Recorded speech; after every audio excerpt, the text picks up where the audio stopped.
죄 때문에 십자가에 달려 죽으셨느냐? 예, 맞습니다. 우리가 보통 생각하는 윤리 도덕적인 기준에서 본다면 어쩌면 우리는 그렇게 큰 죄인이 아닐는지도 모르겠습니다. 사람을 죽인 것도 아니고요, 사기를 친 것도 아니고요, 다른 사람들에게 씻을 수 없는 상처를 준 것도 아니지요.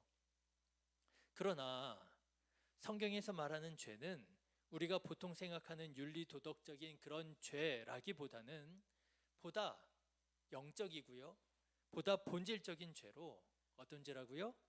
하나님의 말씀에 불순종하는, 주인이신 하나님을 무시하고 내가 주인 되어 내 마음대로 내 뜻대로 살아가고자 하는 그런 죄라고 말씀을 드렸습니다. 그래서 여러분 10계명을 가지고 제가 설명을 드렸던 것 같아요.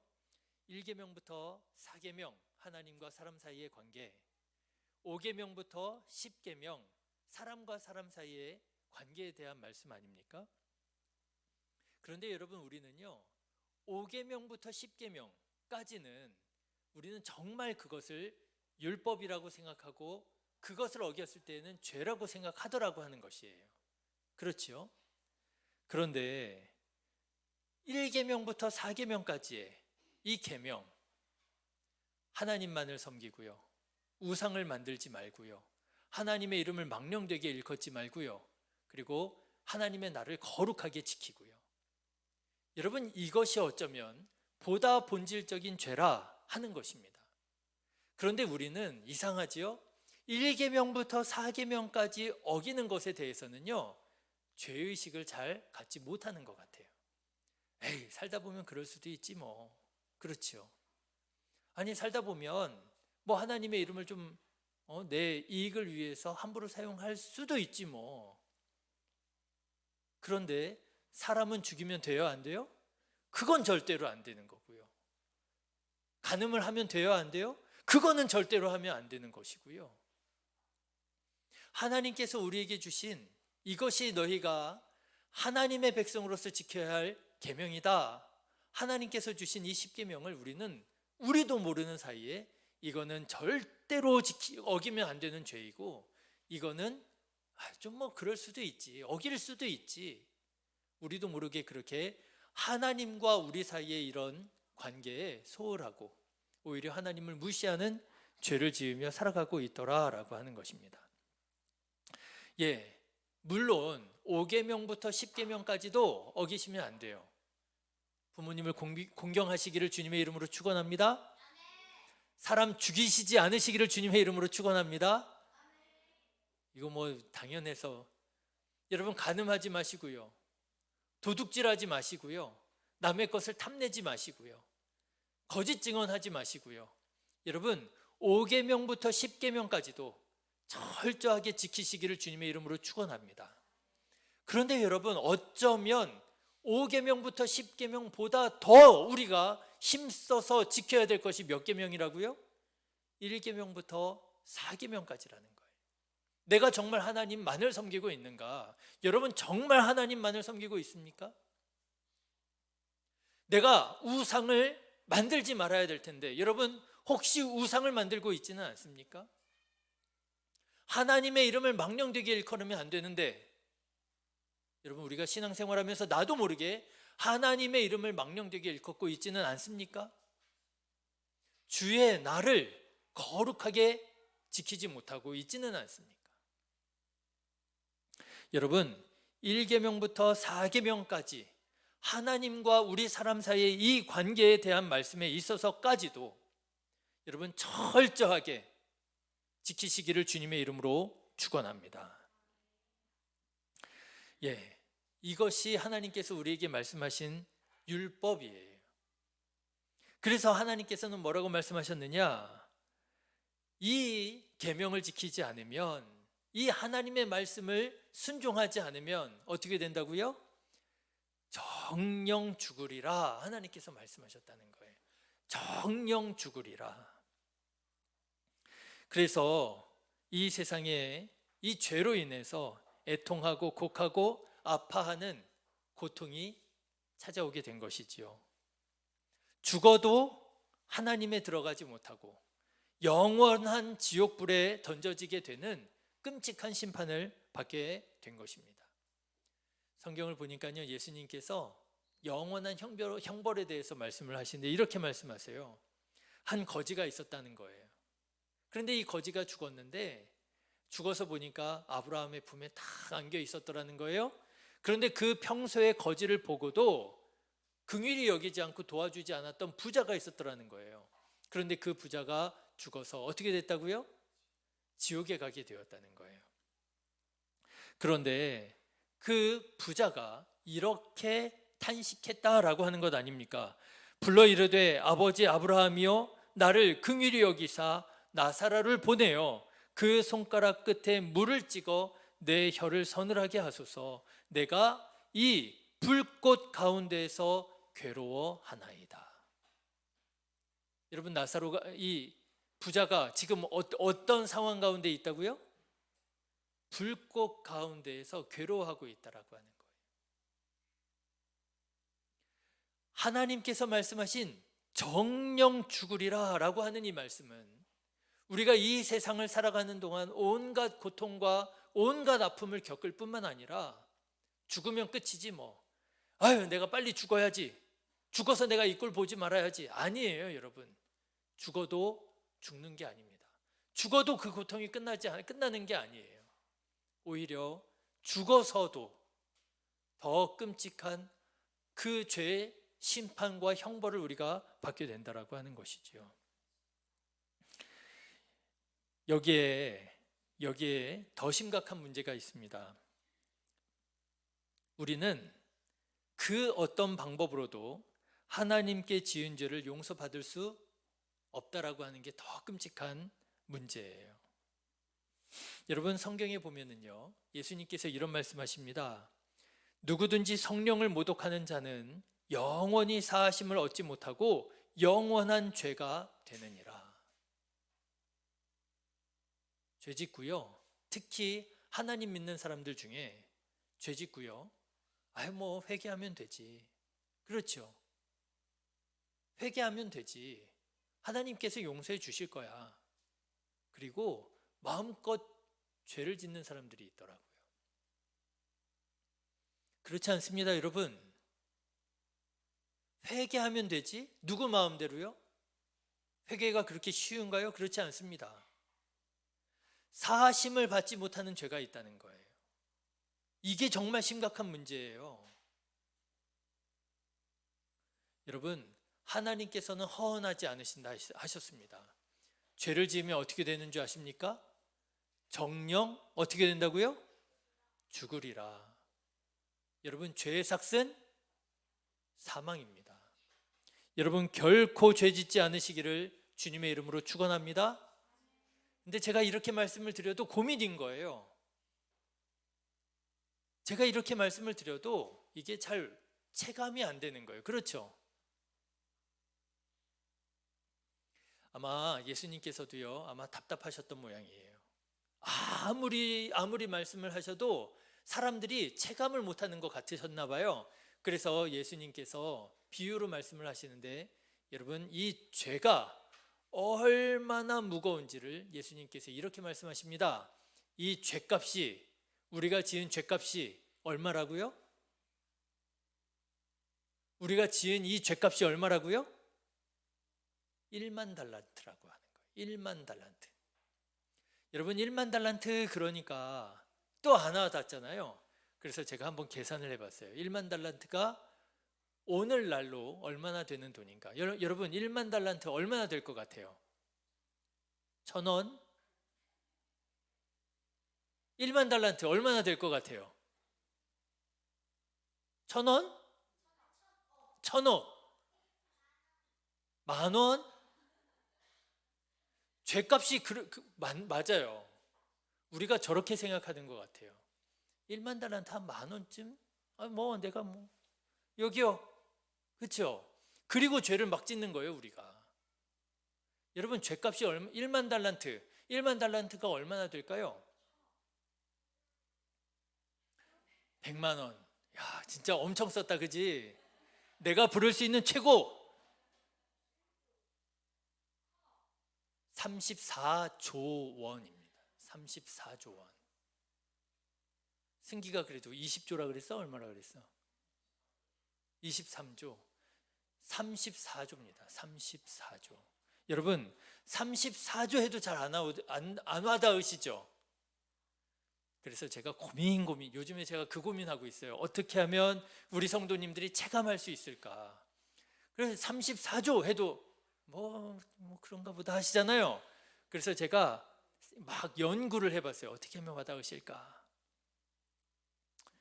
여러분 34조에 월 이자가 얼마인 줄 아세요? 이렇게 확 와닿잖아요. 우리가 34조의 월 이자가 얼마인 줄 아세요?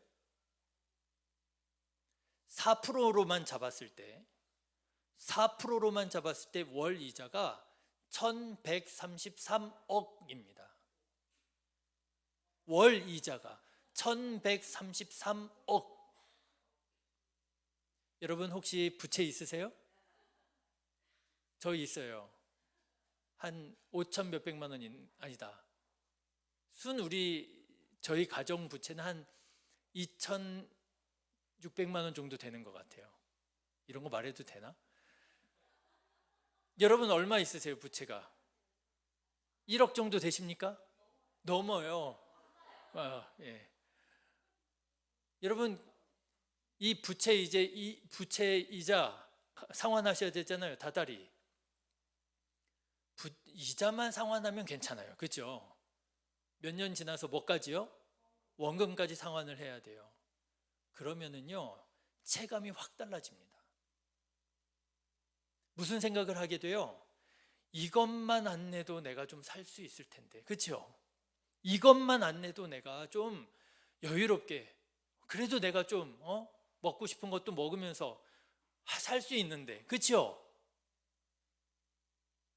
그런데요 우리 죄의 빚에 이자만 1133억이에요. 여러분 살고 싶겠습니까?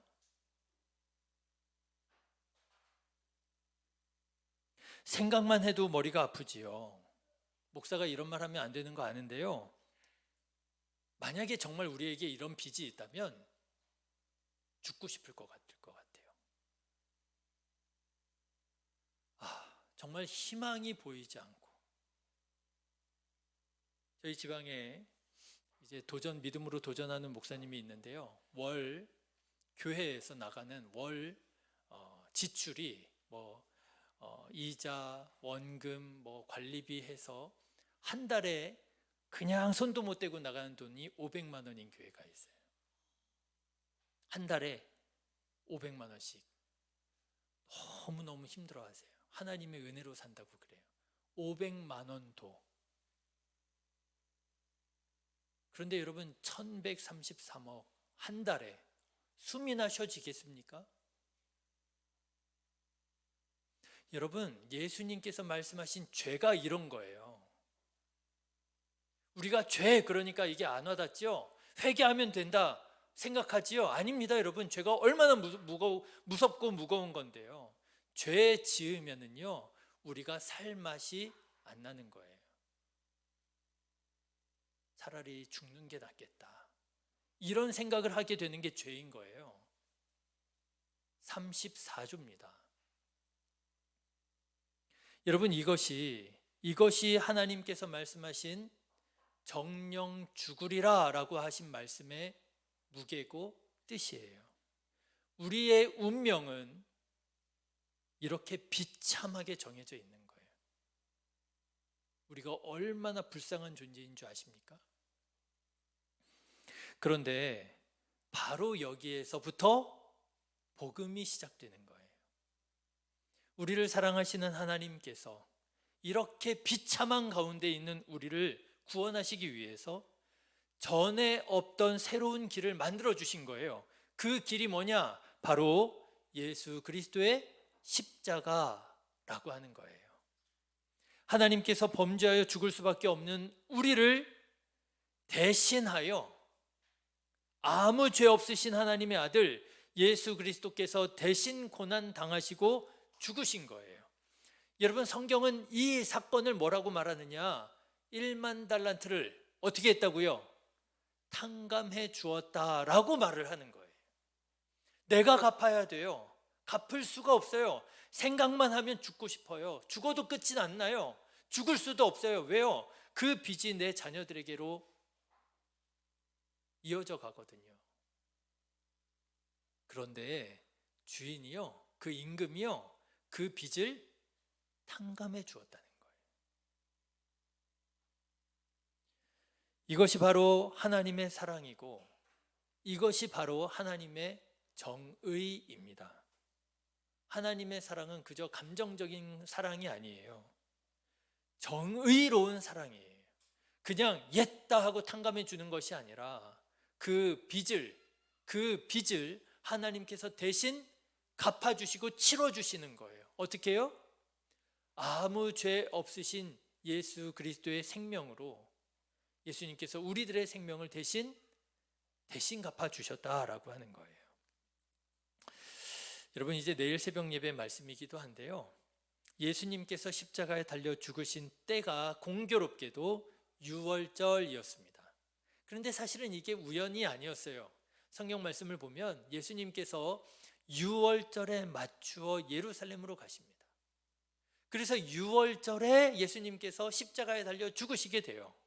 왜 유월절이었느냐? 여러분, 여기에서 우리가 유월절을 다시 한번 생각해 볼 필요가 있습니다. 여러분, 유월절이 어떻게 만들어진 절기인지 아시죠? 때는 주전 1446년입니다. 이스라엘 사람들이 이집트에서 노예 생활하고 있었을 때예요. 그런데 하나님께서 모세를 보내셔서 이스라엘 백성들을 구원하기 원하셨습니다. 그런데 파라오가 마음이 완악해서 이 이스라엘 백성들을 보내지 않아요. 하나님을 대적합니다. 그래서 하나님께서 파라오를 꺾고 이스라엘 백성들을 구원하시기 위하여 몇 가지 재앙을요? 10가지 재앙을 이집트에 내리셔요. 그런데 9가지 재앙을 내리셨는데도 불구하고 파라오는 끝까지 하나님을 대적하죠. 이제 하나님께서 10번째 재앙을 내리십니다. 근데 그 10번째 재앙이 뭐냐? 초태생의 죽음이에요. 유진이가 저요 그랬는데 초태생의 죽음이에요. 첫 번째 태어난 생명이 죽는 거예요. 사람에게는 장자가 죽는 거예요. 그런데 하나님께서 그 재앙을 피할 수 있는 길을 알려주십니다. 그 길이 뭐죠? 어린 양을 잡아다가 그 피를 그 집의 문설주와 문인방에 바르고 그 집 안에서 그 가족들은 하나님을 기억하며 하나님을 감사하며 그 어린 양 고기를 먹는 거예요. 그러면 죽음의 사자가 그 초태생의 생명을 거두어 갈 때에 그 문설주와 인방에 발라진 그 어린 양의 피를 보고 이 집은 어떤 집이라고요?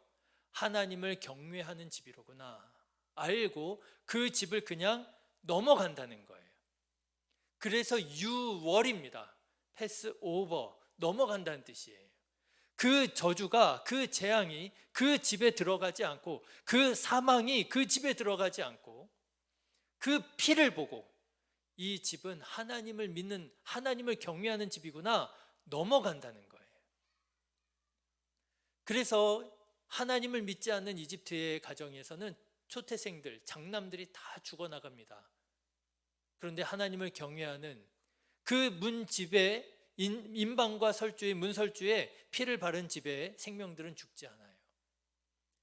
이 사건으로 인해서 파라오가 굴복하고 이스라엘 백성들을 보내게 되지요. 여러분, 그래서 이것이 유월절 절기가 되는 거예요. 이스라엘 백성들은 이 날이 되면 니산월 14일, 1월 14일입니다. 니산월 14일만 되면 온 가족이 집에 모여서 어린 양 고기를 먹으면서 하나님의 구원을 감사하고 기뻐하는 시간을 갖게 되는 거예요. 그런데 예수님께서 이 유월절에 십자가에 달려 죽으셨다라고 하는 거예요. 그런데 여러분, 여기에 한 가지 우리가 기억해야 할 사건이 있습니다. 예수님께서 십자가에 달려 죽으시기 전날 밤 예수님께서 뭐 하셨죠? 제자들과 함께 마지막 만찬을 하십니다. 떡을 떼시면서 받아 먹으라. 이는 너희를 위하여 내어주는 내 살이니라.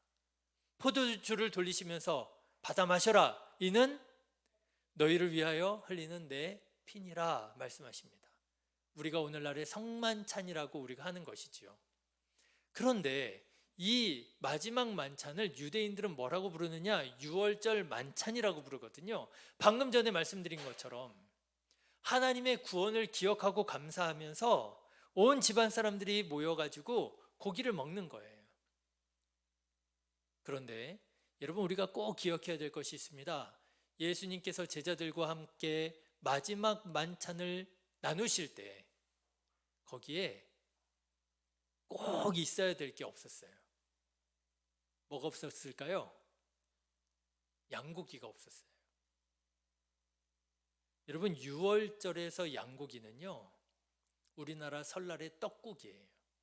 우리나라 추석의 송편이에요.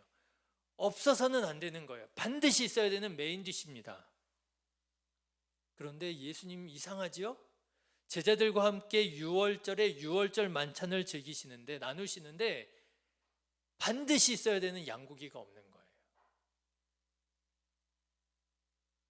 어디에 있을까요? 예수님께서 십자가에서 피 흘려 돌아가심으로 예수님께서 6월절 어린 양이 되신 거예요.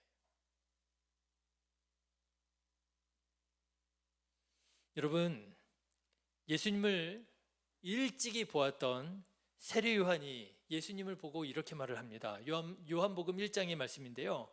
이튿날 요한이 예수께서 자기에게 나아오심을 보고 이르시되, 보라, 세상 죄를 지고 가는 하나님의 어린 양이로다. 예수님이 6월절 어린 양이 되어주신 거예요. 그래서 여러분, 우리가 더 이상 제사를 드리지 않는 거예요. 예수님의 이름으로 우리가 예배를 드리고 예수님의 이름으로 우리가 하나님께 나아가 죄 사함을 받게 된 거예요. 여러분, 죄 삭신 사망을 예수님께서 대신 치러주신 것입니다. 1만 달란트 34조 원의 빚을 예수님께서 예수님의 피로 대신 갚아주신 것입니다. 그래서 우리에게는 율법과는 다른 한 새로운 법이 생겨나게 되었어요. 그 새로운 법이 뭐냐? 생명의 성령의 법이에요. 생명의 성령의 법인데, 이 생명의 성령의 법은 이제는 누가 구원을 받느냐? 예수님을 믿는 자가 구원을 받는다는 거예요. 자, 여러분, 로마서 8장의 말씀을 한번 보실까요? 로마서 8장 1절입니다. 로마서 8장 1절 같이 읽겠습니다. 시작. 그러므로 이제 그리스도 예수 안에 있는 자에게는 결코 정죄함이 없나니, 이는 그리스도 예수 안에 있는 생명의 성령의 법이 죄와 사망의 법에서 너를 해방하였음이라. 아멘. 네, 이제 예수님을 믿는 자가 구원을 받는 거예요. 예수님을 믿기만 하면, 예수님을 믿기만 하면 그 무거운 죄를 용서받을 수 있게 된 거예요. 그래서 여러분, 이제는 하나님 앞에 뭐가 죄가 되었느냐? 예수님을 믿지 않는 것이 죄가 되는 거예요. 여러분, 요한복음 16장의 말씀 한번 보시겠습니다. 요한복음 16장 9절. 여러분, 지금 이런 말씀들은요, 여러분 꼭 알고 계셔야 돼요. 요한복음 16장 9절.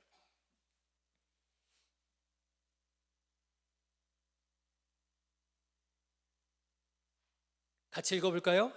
시작. 죄에 대하여라 함은 그들이 나를 믿지 아니하며. 제가 10계명 말씀드렸죠. 1계명부터 4계명, 하나님과 사람 사이의 관계에 대한 계명, 그렇죠? 그런데 그 계명을 예수님께서 이렇게 말씀하시는 거예요. 이제 새로운 법이 있다는 거예요. 그 법은 뭐냐? 너희가 나를 믿지 않는 것. 이제는 이것이 죄라고 하는 거예요. 사랑하는 성도 여러분, 예수님 믿으시기를 주님의 이름으로 축원합니다. 그래서 우리가 예수님을 믿음으로 구원을 받는 거예요. 우리가 돈 벌어서 34조 원 갚을 수 있어요? 없어요? 갚기는커녕 빚도 못 갚아요. 1133억 빚도 못 갚습니다. 그런데요, 예수님의 이름으로, 예수님의 피로 우리가 죄사함을 받고 탕감받고 구원받게 된 거예요. 너무나 많은 사람들이, 심지어는 너무나 많은 그리스도인들이 성경도 모르고 하나님도 모르고 죄와 심판에 대해서 오해하고 있습니다. 내가 죄를 지은 게 없는데 뭘 나보고 그렇게 회개하라고 하느냐고, 내가 무슨 죄를 그렇게 지었다고 내가 자꾸 죄인이라고 얘기하느냐고, 몰라도 한참 모르고 하시는 얘기예요. 여러분, 예수님께서는요, 오히려 우리가 사람 사이에 짓는 죄들에 대해서는 너그러운 마음으로 우리를 용서해 주십니다. 다시는 이와 같은 죄를 짓지 마라. 그런데요, 하나님과의 관계에 있어서 우리가 하나님을 무시하고 내가 하나님이 되고자 할 때에, 여러분, 그것을 하나님께서 죄라고, 하나님을 믿지 않는 것을, 그것을 죄라고 말씀하시는 거예요. 여러분, 죄책감에 사로잡혀서 스스로를 정죄하거나 혐오하지 마십시오. 나는 맨날 회개한다고 해놓고 또 죄를 지어, 마음으로 또 범죄하고 또 거짓말했어, 또 다른 사람의 마음을 아프게 했어, 난 정말 쓸모없는 사람이야. 여러분, 죄책감에 사로잡히지도 마시고요, 자기를 혐오하지도 마시고요. 혐오하는 게 좋은 신앙이 아닙니다. 잘못된 신앙이에요. 그렇다고 여러분, 또 반대로 자기가 믿음이 좋은 줄로 착각하고 교만해져서 다른 사람들 함부로 정죄하지 마시고요. 여러분, 정죄하지 마십시오. 자기 혐오도, 다른 사람을 정죄하는 것도 하나님께서 원치 않으십니다. 우리는 오직 예수님만을 바라보고 예수님의 이름으로, 예수님의 보혈로 죄사함을 받고 거룩한 그리스도인으로 살아가야 하는 예수님의 제자인 것이지요. 여러분, 예수님 믿고 구원받는 자 되셔서 하나님의 나라 함께 이루어가는 저와 여러분 다 되시기를 주님의 이름으로 축원합니다. 기도하겠습니다. 좋으신 하나님, 감사합니다. 오늘도 주님 앞에 모여 예수님의 이름으로 예배드릴 수 있도록 인도하여 주셔서 감사합니다. 우리가 무엇을 가지고 주님 앞에 나아갈 수 있겠습니까? 오직 예수님의 이름으로 주님 앞에 나아갈 때에 우리의 모든 더러운 죄악들을 씻어주시고 용서하여 주시고 정결케 하사 하나님 나라의 백성 삼아 주시옵소서. 걸어가신 하나님, 더욱더 견고한 믿음을 허락하여 주시옵소서. 이 믿음으로 말미암아 우리가 구원받았음을 다시금 깨닫게 하여 주시고 거듭난 그리스도인으로 하나님의 영광을 위하여 살아가는 자 되게 하여 주시옵소서. 오늘 이 자리에 속한 모든 심령들에게 주님의 은혜와 주님의 구원과 주님의 사랑으로만 충만하게 하여 주시옵소서. 이제는 우리 주 예수 그리스도의 은혜와 하나님 아버지